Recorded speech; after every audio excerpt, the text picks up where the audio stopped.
پلوشي مه خفه کېږه. ته هېڅ فکر مه کوه، زه یم که نه، ځم بازار ته او تاله مم راوړم. مم حالات خراب دي، هېڅ هم نشته. چپ چېرته ځې؟ ولې تا ته پته نشته؟ شته راته پته. نو څه وکړم؟ کور کې کښېنم. که بهر وځم نو ته وایې وایرس دې وژني، او که کور کې کښېنم نو د لوږې مړه کېږو، او ته وایې مه وځه. نو څه وکړم؟ اوس چېرته لاړل د دې ځایه خانان او نوابان چې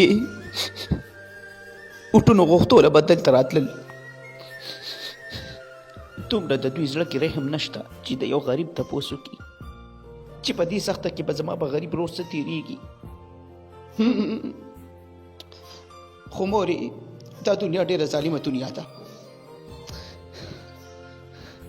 ځم چېرته بهر مزدورۍ له، تر څو به زه احتیاط کومه. هسې م یو ورځ مرګ دی مرو به.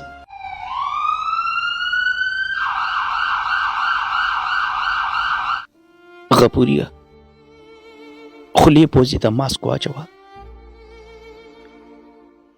او زما خوا کې ډېر مه کښېنه.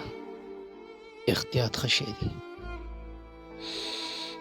ما د مور ونه منل، د حکومت او د ډاکټرانو په احتیاطي تدابیر مې عمل ونه کړو او نن زه خپل مرګ وینم. بهر مه وځه، کور کې کښېنه. ټیک ده لالا. د ژوند نه قیمتي څیز بل یو هم نشته.